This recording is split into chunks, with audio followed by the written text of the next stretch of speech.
은혜 받으실 하나님의 말씀은 신약성경 요한 1서 1장 6절부터 10절까지 말씀입니다. 요한 1서 1장 6절부터 10절까지 말씀 다 찾으셨으면 제가 봉독하겠습니다. 만일 우리가 하나님과 사귐이 있다 하고 어두운 가운데 행하면 거짓말을 하고 진리를 행치 아니함 이거니와, 저가 빛 가운데 계신 것 같이 우리도 빛 가운데 행하면 우리가 서로 사귐이 있고 그 아들 예수의 피가 우리를 모든 죄에서 깨끗하게 하실 것이요, 만일 우리가 죄 없다 하면 스스로 속이고 또 진리가 우리 속에 있지 아니할 것이요, 만일 우리가 우리 죄를 자백하면 저는 미쁘시고 의로우사 우리 죄를 사하시며 모든 불의에서 우리를 깨끗게 하실 것이요, 만일 우리가 범죄하지 아니하였다 하면 하나님을 거짓말하는 자로 만드는 것이니 또한 그의 말씀이 우리 속에 있지 아니하니라. 아멘.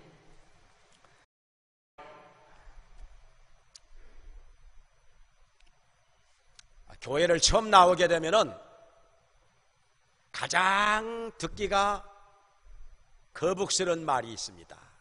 그게 무엇인고 하니 우리 모두가 죄인이라는 거, 그리고 죄를 하나님 앞에 자백하고 회개하라는 말씀. 처음에는 거부감이 옵니다.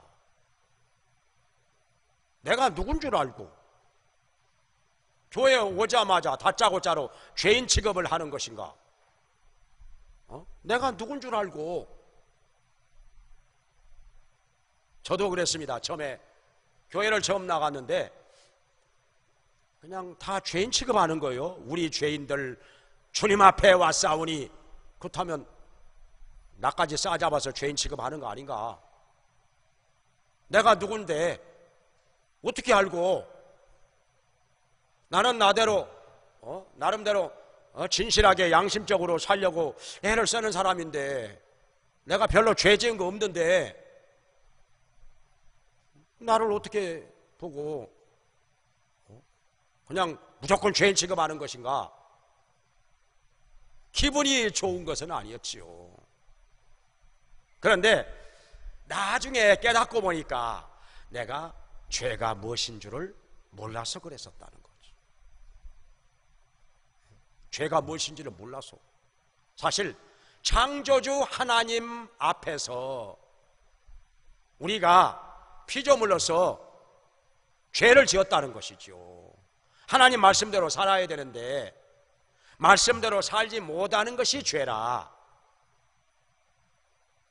죄라는 말이 헬라어로 하마르티아 그러죠. 하마르티아, 화살을 핑 하고 쏘았는데 관역에서 빗나갔다. 그때 하마르티아, 빗나갔다 이거죠. 우리의 말과 행동이 하나님의 말씀에서 벗어났다는 것, 하나님의 뜻에서 빗나갔다는 것, 그것이 죄라는 것입니다. 그래서 여기 성경에 오늘 본문 8절에서 말씀하시기를, 만일 죄가 없다 하는 사람은 스스로 속이는 자요 그 속에 진리가 없는 자라, 이렇게 말씀하고 있습니다. 우리 속에 하나님의 진리의 빛이 들어오기 전에는 우리 마음속이 깜깜했었지요. 우리 마음속이 어두웠었지요. 그러니까 잘 안 보이는 거예요. 죄가 있어도 안 보이는 겁니다. 없어서 안 보이는 게 아니라 있는데도 불구하고 깜깜하기 때문에 잘 안 보였던 것이죠. 그러니 죄 없다 하는 말을 할 수도 있었던 것입니다. 그 속에 진리가 없기 때문에. 그리고 그건 스스로 속이는 자라 이거요. 깜깜한 데 있기 때문에 그게 없어서 안 보이는 것이 아니라 깜깜하기 때문에 안 보이는 것인데 사실은 있는데. 그리고 여기 오늘 본문 10절에서는 이렇게 말씀하셨죠. 만일 범죄하지 아니하였다 하면은 하나님을 거짓말하는 자로 만드는 것이요, 말씀이 그 속에 없는 것이라 그랬어요. 왜냐하면 하나님께서는 우리 모든 인간이 다 죄 있다고 말씀하셨습니다. 모두가 죄인이라고 말씀하셨습니다. 그런데 나 죄 없다, 나 범죄하지 않았다 이렇게 말한다면은 둘 중에 하나, 내가 거짓말하거나 하나님이 거짓말하거나. 근데 하나님께서 거짓말하실 리가 있을까요? 모든 사람은 다 죄인이다, 죄 안 지은 사람 하나도 없다 이렇게 말씀하셨는데 하나님께서 하신 말씀이 거짓말일까요? 우리가 거짓말이지요. 우리가 몰라서. 하나님의 진리가, 하나님의 말씀이 우리 속에 없기 때문에 우리의 마음속이 깜깜해서 죄가 안 보여가지고 거짓말을 하는 것이죠. 죄가 없는 줄 알고 나 죄 없다 이렇게 말을 한 것이라. 근데 우리가 하나님을 만나고 나면은, 하나님의 밝은 빛 앞에 나와서 나 자신을 비춰보고 나면은 그때 죄가 깨달아집니다. 죄가 깨달아지는데 내가 죄가 많아도 너무너무 많다, 내가 죄인 중에 죄인으로서이다, 내가 마땅히 지옥에 가야 할 정도, 지옥에서도 가장 뜨거운 불에 떨어져야 할 정도로 나는 죄가 많은 사람입니다, 나는 죄인 중에 죄인입니다, 이런 고백이 나오게 된다는 것입니다. 하나님 앞에 서게 되면은 하나님의 빛이, 이 진리의 빛이 마음속에 들어오고 나면은 그러한 고백이 나오게 된다는 것이죠. 그리고 그 죄를 하나님 앞에 자백하면서 용서해 달라고 부르짖고 간구할 수밖에 없는 것입니다. 내가 이렇게 죄인이고 지옥의 뜨거운 불에 떨어질 수밖에 없는 사람인데 나를 용서해 주시옵소서, 내가 죄인입니다, 나를 용서해 주시옵소서, 가슴을 치며 자백하고 회개하는 것이죠. 정말 안타까운 일이죠. 근데 그걸 모른다, 그걸 모르고 살다가 그냥 그대로 세상을 끝내버린다면은 지옥에 가서야 모든 사실을 깨닫게 될 것인데, 이 얼마나 안타까운 일입니까? 그래서 하나님께서는 우리에게 죄를 자백하면 우리 삶 속에서 어떤 일이 일어나는가, 이걸 오늘 본문의 말씀을 통해서 우리에게 가르쳐주고 계시는 것입니다. 자, 죄를 자백한다는 거, 과연 그게 그렇게 기분 나쁜 말일까? 부담스러운 말일까? 듣기 싫은 말일까? 알고 보면은 전혀 그렇지 않은 것이죠. 자, 어린아이들에게 돈을 줍니다. 처음에 돈이 무엇인 줄을 몰랐을 때는 돈 그거 줘봐야 그냥 던져버립니다. 필요 없어, 귀찮아. 그런데 돈이 무엇인 줄을 알고 나면은 얼마나 어린아이들도 돈을 주면 좋아하는지 몰라요. 왜냐하면 이 돈을 가지고 가면은 과자도 사 먹을 수 있고 아이스크림도 사 먹을 수 있고 장난감도 사고 인형도 사고 얼마나 좋습니까? 이 돈만 한 장 주면은 그냥 이것저것 다 주니까 얼마나 좋은 것입니까 이게? 그런데 이것이 무엇인 줄을 몰랐을 때는 그냥 던져버린다는 거죠. 나 싫어요, 이런 거 던져버린다는 거죠. 장난감을 주면 좋아하지만은 과자를 주면 좋아하지만은 돈을 주면 그냥 던져. 몰랐을 때는. 근데 알고 나면은 너무너무 반가운 것이고 고마운 것이죠. 이렇게 알았을 때와 몰랐을 때는 이렇게 차이가 난다는 거예요. 죄를 자백하는 것도 마찬가지. 그럼 죄를 자백하면은 우리 삶에 어떤 일이 일어날까요? 성경에서 우리 하나님 말씀하신 것을 몇 가지로 생각을 해보겠습니다. 첫째로는, 자, 우리가 죄를 자백하면 하나님께서 사하여 주시고 깨끗하게 하신다고 여기 9절에서 말씀하셨습니다. 여기 9절에 말씀하시기를, 만일 우리가 우리 죄를 자백하면 저는 미쁘시고 의로우사 우리 죄를 사하시고 모든 죄를 사하시고 우리를 모든 불의에서 깨끗하게 하실 것이요, 사하시고 용서해 주시고 깨끗하게 하신다는 거죠. 내가 이런 죄를 지었사오니 하나님 아버지 용서해 주시옵소서.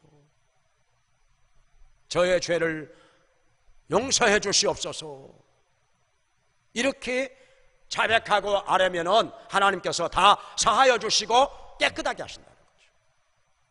여기 7절에서도 말씀하시기를, 예수 그리스도의 피가, 하나님 아들 예수 그리스도의 피가 우리의 죄를 깨끗하게 하실 것이요 말씀했습니다. 그러니까 하나님께서는 우리의 죄를 깨끗하게 씻어주시는데 무엇으로 하시느냐? 하나님의 아들 예수 그리스도의 피로써 깨끗하게 씻어주신다는 것입니다. 왜 그러냐면은 성경에 피 흘림이 없은 적 사함이 없다고 말씀했습니다. 피 흘림이 없은 적 사함이 없느니라. 그리고 우리 육체의 생명이 피에 있으므로 피로써 죄를 속하느니라. 이렇게 레위기 17장 11절에서 말씀을 하셨습니다. 그러니까 사람이나 짐승이나요, 생명이 어디에 있느냐? 피에 있다는 거. 그러니까 육체가 멀쩡한데도 아무 이상이 없는데도 피만 싹 빼버리고 나면은 죽는 것입니다. 피만 빼버리고 나면은 죽어요. 왜냐하면은 생명이 피에 있기 때문에. 육체에 아무런 이상이 없어도, 아무런 고장이 없어도 피만 빼버리고 나면은 죽는 것이라. 피에 생명이 있기 때문에. 그래서 하나님께서는 우리의 죄를 속할 때에는 생명이 있는 피로써 죄를 속하도록 하셨다는 것입니다. 근데 죄가 있는 사람의 피로서는 안 되는 것이죠. 죄가 없는 하나님의 아들 예수 그리스도의 피로써 그 십자가에 달려 속죄의 제물이 되어 피 흘리며 죽으셨는데 그 피로 우리의 죄를 씻어 주신다는 것입니다. 그러니까 우리가 죄를 짓고 나면은 참 마음이 무겁지요. 마음이 찜찜하고 마음이 얼마나 무거운지 몰라요. 우리가 찬송하잖아요. 죄짐을 지고서 고나거든 내 마음속에 주 영접하며. 짐 중에요 제일 무거운 짐이 죄의 짐입니다. 다른 짐은요 다른 사람에게 맡길 수도 있어요. 다른 사람이 도와줄 수도 있습니다. 잠깐 벗어버릴 수도 있습니다. 근데 죄의 짐은요 사람이 그것을 대신 져줄 수가 없습니다. 그 짐을 가볍게 해줄 수도 없습니다. 하나님 앞에 가지고 나와서 그 짐을 내려놓았을 때 비로소 그 짐을 벗어버리게 되는 것입니다. 근데요 우리 사람이 죄의 짐을 지고서 살면은요 계속해서 그 짐을 지고 살기 때문에 피곤하고 지칩니다. 힘이 듭니다. 나중에는 주저앉게 됩니다. 너무 힘들어요. 그래서 권비 신앙생활이 힘들어져요. 그 죄의 짐을 지고 있으면은 하나님 앞에 나와도 마음에 기쁘지가 않습니다. 부담스럽고 이건 또 안 나올 수도 없고 나오기는 나와야 되는데 그 짐을 지고 있는 한 마음이 지치고 피곤하고 힘들어요. 너무 무거워요. 그래서 신앙생활이 기쁘지가 않은 것입니다. 그런데 우리가 그 죄를 하나님 앞에 자백하고 아뢰고 나면은 하나님께서 다 사하여 주시고 예수님의 피로 깨끗하게 씻어 주십니다.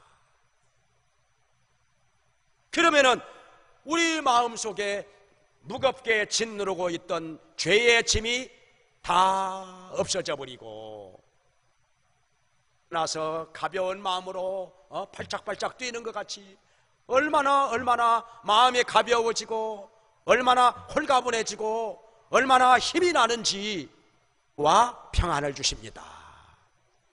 우리 예수님 여기 마태복음 11장 28절에서 말씀하시기를 수고하고 무거운 짐진 자들아 다 내게로 오라. 짐을 지고서 피곤하고 힘들게 살아가는 자들에게 우리 주님 말씀하셨습니다. 내게로 오라.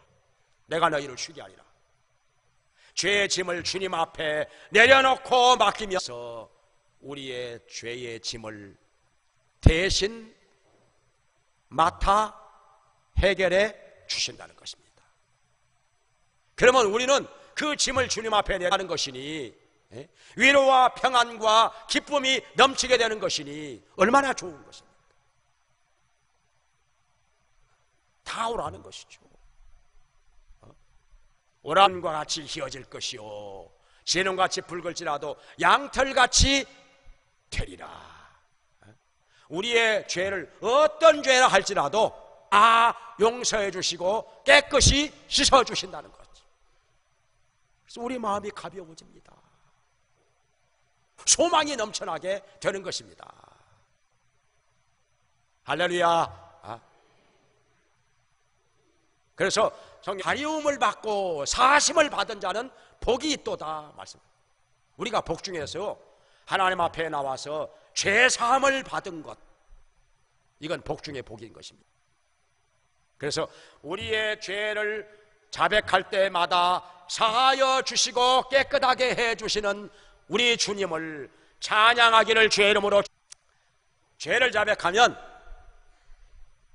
하나님과의 사귐이 이루어진다는 것입니다. 하나님과의 사귐이 이루어져요. 우리가요 하나님과 사귐이 있도록 되어 있습니다. 원래 하나님께서 우리 인간을 만드실 때 하나님과 교통하도록, 하나님과 사귐이 있도록 만들어 놓으셨습니다. 근데 그 사귐이 막히고 끊어졌어요. 왜냐? 뭐 때문이냐? 죄 때문에. 죄가 우리 마음속에 쌓임으로 말미암아 하나님과 우리 사이를 가로막았습니다. 담이 막혀지게 되었습니다. 그러니까 기도를 몇 마디만 해도, 기도를 해도 답답합니다. 허공을 치는 것 같고, 우리가요 대화를 하라고 하면은요 그것 차고 참 부담스럽고, 잘 통하는 사람하고 아주 친한 친구하고 같이 앉아있으면 2시간을 얘기해도 3시간을 얘기해도 시간 가는 줄 몰라. 뭐 그렇게 할 말이 많은지. 근데 성경에 보면은요 모세가 회막에 들어가서 하나님 앞에 기도할 때 마치 친한 친구와 대화하는 것 같이 그렇게 시간 가는 줄 모르고 대화했더라, 그렇게 말씀하고 있습니다. 출애굽기 32장에 보면은요 친한 친구와 만나가지고 오손도손 그냥 시간 가는 줄 모르고 대화하는 것 같이 그렇게 대화를 했다 이거요. 기도를 그렇게 했다. 기도는 하나님과 대화잖아요. 그런데 모세는 그렇게 했어요. 시간 가는 줄 모르고. 그걸 본받아가지고 회막 밖에서 기다리고 있는 여호수아도요 시간 가는 줄 모르고 대화를 했습니다, 하나님과. 모세가 집으로 돌아간 후에도 여호수아는 거기 남아서 기도를 더 하고 돌아갔어요. 모세보다 기도를 더 많이 했습니다. 그래서 하나님께서는 여호수아를 모세의 후계자로 세워 주셨던 것입니다. 왜냐하면 대화가 통하는 사람, 쓰시고 싶었던 거지요. 하나님께서 대화가 잘 안 통하는 사람을 어떻게 쓰겠습니까? 얼마나 답답하겠습니까? 말을 해도 잘 못 알아듣고 엉뚱한 소리나 하고 그러면은 그런 사람 어떻게 써요? 근데 여호수아는 대화가 잘 통하는 사람인지라 하나님께서 모세가 죽은 다음에 그 뒤를 이은 지도자로 세워서 하나님께서 쓰셨던 것입니다. 대화가 통하는 사람을 하나님께서 귀하게 크게 쓰신다는 거 성경을 통해서 알 수가 있습니다. 뭐 이 세상에서도 그렇죠. 자기와 대화가 통하는 사람을 가까이 두고 쓰고 싶은 거잖아요. 그런데 문제는 뭐냐? 왜 기도가 그렇게 안 되느냐? 기도할 때 왜 그렇게 답답하느냐? 응답이 없고 기도를 그냥 몇 마디만 해도 그냥 할 말이 없고, 그것은 하나님과의 사귐이 아직 안 이루어지기 때문에. 왜 그러느냐? 죄가 쌓여서, 죄가 가로막아서. 성경에 이렇게 말씀하셨습니다. 이사야서 59장 1절과 2절에 여호와의 손이 짧아 구원하지 못하는 것 아니고 귀가 어두워 듣지 못하는 것 아니라 오직 너희의 죄가 하나님과 너희 사이를 가로막아 하나님께서 기도를 듣지 않게 하심이라. 이렇게 말씀했습니다. 하나님께서 귀가 어두워 못 듣다니요. 이 지구상에 있는 모든 인간의 말 다 들었습니다. 마음속으로 생각하는 것도 다 아십니다. 중얼중얼 하는 소리도 다 들으십니다. 하나님께서 못 듣다니요. 그리고 하나님께서 능력이 없어가지고 우리를 못 도와주신다? 그럴 리가 있겠습니까? 얼마든지 우리를 도와주실 수 있는 하나님이시고 못하실 것이 없는 전능하신 하나님이신데, 근데 문제가 뭐냐?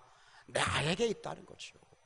우리 자신에게 내 속에 죄가 쌓여져 가지고 자박하지 않으니까, 하나님 앞에 회개하지 않으니까 죄가 쌓여 가지고 그것이 하나님과 나 사이를 지금 가로막고 있다는 것입니다. 그래서 아무리 기도해도 하나님께서 안 들으시는 거죠. 외면하시는 거죠. 응답이 없는 것이요. 기도를 해도요, 응답이 없는 기도 얼마나 답답하고 힘듭니까? 허공 중에 소리를 지르는 것 같고, 마치요 처음 만나가지고 누군 줄도 모르고 그런 사람하고 대화해봐요. 얼마나 힘듭니까? 대화도 잘 안 되고 정말 답답하고 힘든 것이죠. 그런 것과 같다는 거죠. 친한 친구를 만나가지고 대화가 잘 통하면은 시간 가는 줄 몇 시간을 앉아서 대화를 해도 그냥 마냥 즐겁고 재미가 있고 할 말이 쉴 새 없이 나오는데, 기도가 그거 같다. 하나님과 대화이기 때문에. 근데 죄를 자백하고 나면은 하나님과의 사귐이 이루어져요. 교통이 이루어져요. 기도가 그냥 계속 줄줄줄줄줄 나옵니다. 그리고 기도하면 응답이 옵니다. 하나님께서 도와주십니다. 문제가 해결됩니다. 하나님의 능력이 나타납니다. 할렐루야. 마음에 기쁨이 넘쳐, 소망이 넘쳐, 평화가 넘쳐. 이럴 때가 있어요. 기도를 그냥 조금만 해야지 했는데도 기도하다 보면 그냥 기도가 1시간이 가도 2시간이 가도 계속 기도가 되는 경우 있잖아요. 기도가 그렇게 재미가 있어요.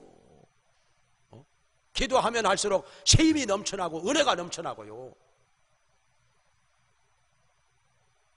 기도할 때 하나님께서 그 새 힘을 주시는데요, 어쩔 때는요 기도를 하다 보면은 그냥 바윗돌도 그냥 앞에 있으면 집어가지고 휙 던지면 휙 날아갈 것 같은 그런 때가 있잖아요. 정말 그런 때가 있어요. 정말. 그리고 기도를 하다 보면은 하나님께서 이 능력을 부어주시는 게 느껴져요. 어쩔 때는 느껴져가지고 귀신도요, 어떤 귀신이라도 그냥 탁 주님의 이름으로 명령 한마디 하면은 다 떠나가는, 실제로 귀신 쫓아낼 때도 보면은 진짜 이 뱃속에서부터 확 능력이 올라올 때가 있어요. 그게 느껴져요. 확 능력이 올라와. 그래가지고 예수님의 이름으로 명령하고 기도하면요, 귀신이 그냥 다 떠나갑니다. 그냥 금방 떠나가요. 그냥 귀신. 그걸 병든 자가 낫고. 하나님과 막힘이 없는 교통이 이루어지면 이렇게 좋다는 것입니다. 은혜를 주시고 세임을 주시고 능력을 주시고 지혜를 주시고 응답해 주시고 문제 해결해 주시고 도와주시고 인도해 주시고 가르쳐 주시고, 할렐루야. 하나님과 사귐이 있다는 거, 이렇게 좋은 거예요. 그리고요, 하나님과 막혀 있을 때는요, 말씀을 읽거나 들어도 이게 안 들어옵니다. 마음속에 잘 안 들어와요. 말씀이 안 들어오고 안 깨달아지고 은혜를 못 받고, 그러니까 정말 말씀을 듣는 게 재미가 없는 거지요. 재미가 없어요. 그냥 지루하고 답답하고 졸리고. 이 시간에도 졸리는 분이 있는가 모르겠어요. 왜 졸리느냐? 왜 말씀이 안 들어오느냐? 왜 재미가 없느냐? 내 속에 죄가 쌓여서 하나님과 나 사이에 막혀 있어서 그래요. 하나님과 사귐이 안 이루어지니까, 교제가 안 이루어지니까 막혀 있어서 그렇다. 말씀이 안 들어오고 안 깨달아지고, 은혜도 못 받고 재미도 없고. 그런데 죄를 다 하나님 앞에 내어놓고 자백하고 나면은, 죄를 자백하고 나면은 하나님께서 용서해 주시고 깨끗하게 씻어 주시고 하나님과의 사귐이 이루어져요. 교통이 이루어진다. 그러면요, 그때부터 말씀이 들어오기 시작합니다. 말씀이 들어와 깨달아져, 은혜를 받아, 영혼이 새로워져, 기쁨이 넘쳐, 소망이 넘치고 재미가 있고. 그래가지고요, 말씀 듣는 시간이 기다려집니다. 그렇게 되고 나면요, 말씀 듣는 시간이 기다려져요. 정말 주일 지나고 나면 수요일이 기다려져. 수요일 지나고 나면 주일이 기다려져. 어쩔 때는요, 수요일 예배 지나고 나서 주일이 왜 그렇게 먼지, 빨리 왔으면 좋겠는데 목요일, 금요일, 토요일, 아이고 이제야 주일 됐네. 얼마나 기다렸지면요, 그게 그렇게 길게 느껴져요. 주일 돌아오는 게. 그 은혜 받은 사람은 이 말이 무슨 말인지 이해가 될 것입니다. 죄를 자백하고 나서 막힌 담이 허물어지면, 하나님과 교통이 이루어지고 나면은 이렇다 이거죠. 말씀 듣는 시간이 기다려져요. 너무 좋으니까. 성경 공부하는 시간이 얼마나 기다려지고 얼마나 좋은지. 깨달아지니까, 은혜를 받으니까 그게 재미가 있어요. 세임이 나고 기쁘고 기다려지고. 그래서 집에서도 성경을 읽게 되고. 누가 뭐 성경 읽는다고 해서 누가 뭐 돈을 주겠습니까? 밥을 주겠습니까? 근데 내가 은혜를 받고 내가 재미가 있으니까 성경을 읽고 또 읽고 읽고 또 읽고. 어떤 사람은요, 전에 제가 이제 신학교 다닐 때 어떤 대학생을 만났는데, 군대를 갔다 와가지고, 군대를 갔다 와, 여기 그때 서울 농대가 여기 수원에 있을 때인데요, 군대를 갔다 와가지고 집에서 성경을 읽기 시작하는데 얼마나 그게 깨달아지고 은혜를 받고 재미가 나는지요. 성경을 하루에 10시간씩 읽었다고요. 성경을 하루에 10시간씩. 그 은혜를 못 받는 사람이라면 성경 10시간 그거 읽을 수 있겠습니까? 그 지루해가지고 1시간 읽는 것도 지루한데 10시간씩 성경을 읽고. 그래도 재미가 있고 또 보고 싶고. 그러다가 갑자기 방언의 은사가 임하더래요. 성경을 읽고 있는데 입에서 그냥 막 방언이 나오더라는 거예요. 그래가지고 저를 만나가지고 방언이 도대체 어떤 의미냐, 그걸 물어보는 거예요. 그래야 제가 그 로마서 8장 26절 27절의 말씀을 가지고 방언에 대해서 설명을 해줬죠. 어우, 이제 깨달아지. 이제 이해가 된다는 거예요. 방언이 뭔지. 이런 설명 처음 듣는다 그러면서 얼마나 고마워하고, 그러더니 나중에 중고등부 교사도 하더라고요. 정말 열심히 기도하고 열심히 봉사하고. 지금은 어떻게 지내는지 모르겠어요. 저하고 나이도 같았는데. 아무튼 이렇게 죄를 자백함으로 말미암아 하나님과의 사귐이 이루어지고 나면은 말씀이 쏙쏙 들어오고 은혜를 받고 재미가 나고 기쁘고 즐겁고 기다려지고 이런다는 거예요. 그리고 기도하는 시간이 얼마나 좋은지, 우리 주님 만나서 기도하는 시간이 얼마나 좋은지. 기도하면 응답이 오니까, 기도하면 하나님께서 문제를 해결해 주시고 도와주시고 인도해 주시고 깨닫게 해 주시고 새 힘을 주시고 능력을 주시니까 얼마나 좋은지. 그래서 우리가 찬송하잖아요. 내 기도하는 한 시간, 그때가 가장 즐겁다. 이 찬송이 진짜 나오는 거예요. 시간 가는 줄 모르고, 친한 친구 만나서 반가운 대화 나누는 것 같이 우리 하나님과 그렇게 친밀한 관계가 되어서 하나님과의 사귐이 이루어진다는 것입니다.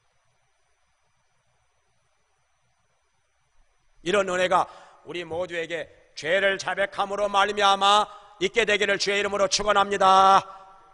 그 다음에 세 번째로, 우리가 죄를 자백하면, 여기 본문에는 없고 시편에 나와 있는 말씀인데요, 하나님과 가까워진다는 거죠.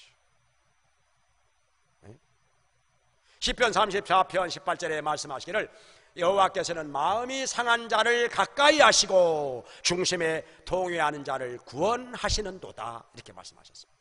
가까이 하신다는 거죠. 야고보서 4장 8절 9절에도 말씀하시기를 하나님을 가까이 하라, 그리하면 저가 너희를 가까이 하시리라. 죄인들아 손을 깨끗이 하라. 두 마음을 품은 자들아 마음을 성결케 하라. 애통하며 회개할지어다, 이렇게 말씀하셨습니다. 그러니까 죄를 회개하고 자백함으로 말미암아 하나님을 가까이 하게 된다. 그리고 하나님께서도 우리를 가까이 하게 된다는 말씀입니다. 근데 죄를 자백하지 않고 죄를 마음속에 숨겨놓고 회개하지 않으면요, 하나님과 멀어집니다. 나도 모르게 점점 멀어집니다. 하나님과의 관계가 서먹서먹해집니다. 하나님과의 교통이 점점 막힙니다. 그러니까 예배 시간에 나와도요, 그냥 맹숭맹숭합니다. 은혜도 없고 감격도 없고 힘도 안 나고 기쁨도 없고 그냥 와서 앉아있다가 가는 거지요. 몸은 하나님 앞에 왔지만, 성전에 나왔지만은 마음은 멀어져 있기 때문에, 마음이 하나님과 멀어져 있기 때문에 마음이 그냥 아무런 감동도 없고 은혜도 없고 맹숭맹숭하는 것이죠. 우리가 그러잖아요. 사람과 사람 사이도 그 사람한테 내가 뭐 잘못하고 나면은 나도 모르게 멀어지잖아요. 그냥 가까이 하는 게 부담스럽고 껄끄럽고 서먹서먹해지고, 죄를 짓고 나면 그렇게 되는 거예요. 근데 내가 잘못한 것 없고 또 잘못한 것이 있다 할지라도 내가 사과하고 용서받고 관계가 회복되고 나면은 얼마든지 친하게 지낼 수 있는 거죠. 하나님과 우리와의 관계도 그런 것이라 여기서 이렇게 말씀합니다. 여기 6절과 7절에, 본문 6절과 7절에 말씀하시기를 우리가 어둠 속에 행하면서 하나님과 사귐이 있다고 하면 거짓말하는 자요. 그 거짓말이라는 거죠. 어둠 속에 행한다 그 말은 말씀 밖에서 산다. 진리의 말씀을 어기면서 산다는 것이죠. 죄 가운데서 산다는 것이죠. 하나님의 말씀을 거역하면서 죄 가운데서 살면서 하나님과 사귐이 있다?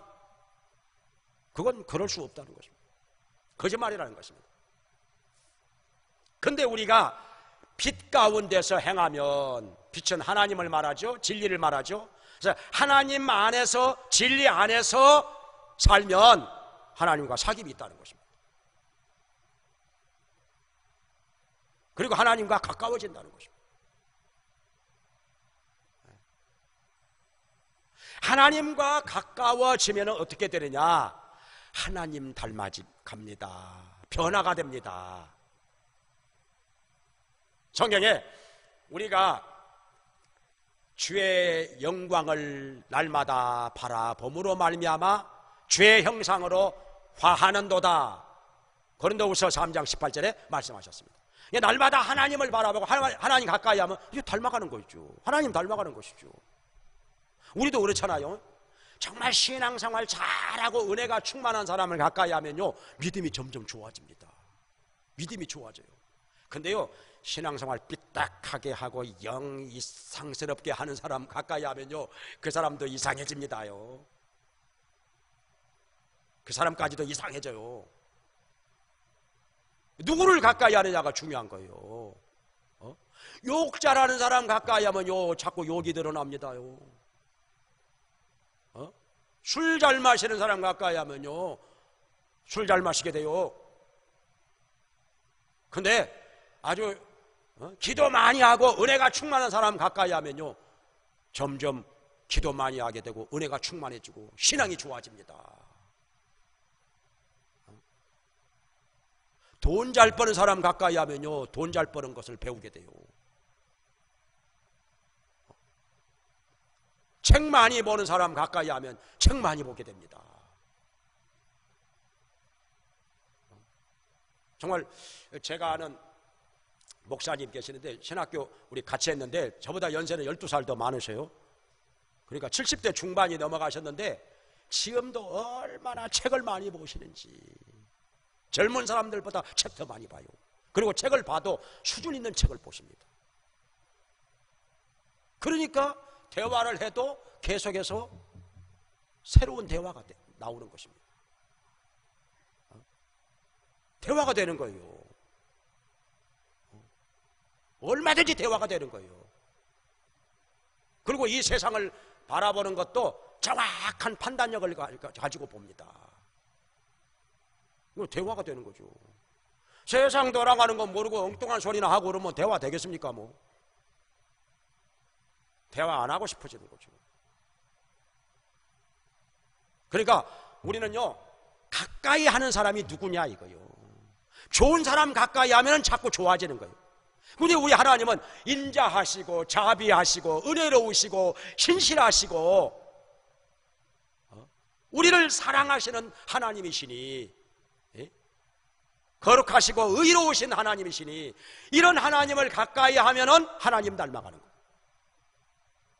여러분 혹시 이런 소설 읽어보셨습니까? 나다나엘 호돈이 쓴 큰바위 얼굴 다 보셨겠지요? 웬만하면. 저희 학교 다닐 때는 교과서에도 나왔으니까.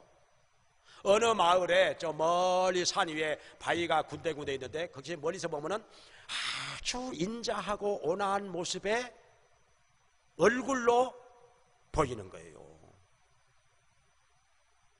전설이 있었습니다. 이 고장에서 저 얼굴 닮은 사람이 반드시 나타날 거라고. 근데 보니까 정치에 성공한 사람도 안 닮았고, 기업에 성공한 사람도 안 닮았고, 공부 많이 한 학자도 안 닮았고, 바로 그 고장에서 해가 질 역쯤 되면은 자기 집 대문 앞에다가 의자를 놓고 거기 앉아서 저 멀리 햇빛에 비춰지는 아주 인자하고 온화한 큰바위 얼굴을 날마다 바라보면서 명상에 잠기곤 하던 바로 그 사람, 수십 년 동안 그렇게 해왔던 그 사람이 꼭 닮았더라 이거지. 날마다 바라보고 날마다 가까이 하니까 닮아가게 되는 것이야. 우리가 날마다 하나님을 바라보고 하나님과 가까이 하고 하나님과 교통하면 하나님 닮아가는 거예요. 예수님 닮아가는 거죠.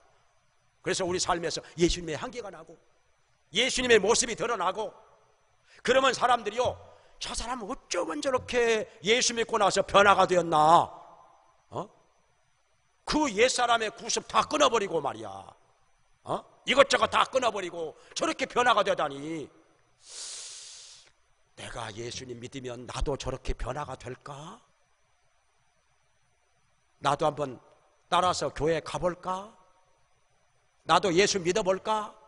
그런 마음이 저절로 생기는 것이라면 그 사람 진짜 예수님 제대로 믿는 거죠. 정말 변화된 삶을 살고 있는 것이죠. 하나님 가까이 하는 사람인 것이죠. 내가 예수님 믿어가지고 당신처럼 된다면 나도 믿고 싶은데 교회 따라가도 되겠습니까? 예배 시간 언제입니까? 이렇게 된다면 얼마나 좋겠습니까? 물론 우리가 전도해야죠. 때를 어떤지 못 어떤지 하나님 말씀 전하라고 했으니까 전도를 해야죠. 그런데 내가 전도 안 했는데도 내 변화된 삶을 보고서 예수님의 향기를 맡고 나도 당신 따라서 교회 가도 되겠습니까? 나 같은 사람도 예수 믿을 수 있겠습니까? 그렇게 해가지고 따라 나온다면 이거 얼마나 좋겠느냐 이거죠. 그런 사람이 우리의 삶 속에서 우리의 주변에서 있게 되기를 주의 이름으로 축원합니다. 죄를 자백하면 그렇다 이거예요. 근데 불교에는요, 불교에는 속죄의 교리가 없습니다. 누가 죄를 용서해 준다? 그런 거 없어요. 그냥 참선을 해가지고 그냥 무아지경에 빠진다, 그냥 잊어버린다는 거죠. 다 잊어버려. 근데요 여러분, 잊어버린다고 해서 죄가 없어지나요? 내가 과거에 죄 지은 거, 이런 죄 저런 죄 지은 거 내가 잊어버린다고 해서 없어집니까? 없어지는 건 아니죠. 있는 건 있는 것이죠. 내가 잊어버렸다고 해서 죄가 없어지는 건 아니라, 하나님 앞에 나와서 회개하고 자백함으로 말미암아 그 죄를 사함을 받았을 때, 용서받았을 때 그 죄가 없어지는 것이죠. 예수님의 십자가에서 흘리신 피로 씻음을 받았을 때 그 죄가 깨끗이 없어지는 것이죠. 잊어버린다고 해서 없어지는 게 아니라. 그리고 내가 모르고, 나는 모르고 그랬는데요, 그런다고 해서 그 죄가 아닌 것이 되겠습니까? 그건 아니죠. 모르고 죄를 지었어도 죄는 죄지요. 다만 모르고 죄를 지었을 때는 좀 가벼운 것은 사실입니다. 알고 지은 죄가 더 큰 거죠. 더 무거운 거죠. 그러나 하여튼 간에 알고 지었든지 모르고 지었든지 간에 죄를 지은 건 사실이라 우리는 자백을 해야 되는 것입니다. 자백하고 회개해서 용서를 받아야죠. 하나님이 용서해 주셔야 이게 진짜 용서지, 뭐 사람이 용서해 준다고 해서 그거 무슨 소용이 있겠습니까? 내가 내 죄를 스스로 용서할 수 있겠습니까? 만물을 지으시고 주관하시는 하나님께서, 창조주 하나님께서 피조물 된 우리의 죄를 용서해 주셔야 하는 것이죠. 그래서 죄를 자백함으로 말미암아 우리 삶에 오는 하나님의 은혜가 넘쳐나야 하는 것입니다. 그러니 이걸 알고 나면은 죄를 자백함으로 말미암아 하나님이 용서해 주시고 깨끗하게 해주시고 하나님과 사귐이 이루어지고 하나님 가까이 하게 되고 하나님 형상 닮아가게 되고, 이런 은혜가 있으니 죄를 자백한다는 말은 우리에게 있어서 아주 반가운 소식인 것입니다. 아주 은혜로운 말씀인 것입니다. 하나님의 사랑의 약속인 것입니다. 죄를 자백함으로 말미암아 이런 하나님의 엄청난 은혜가 우리 삶 속에 넘치도록 임하기를 주의 이름으로 축원합니다. 기도하겠습니다.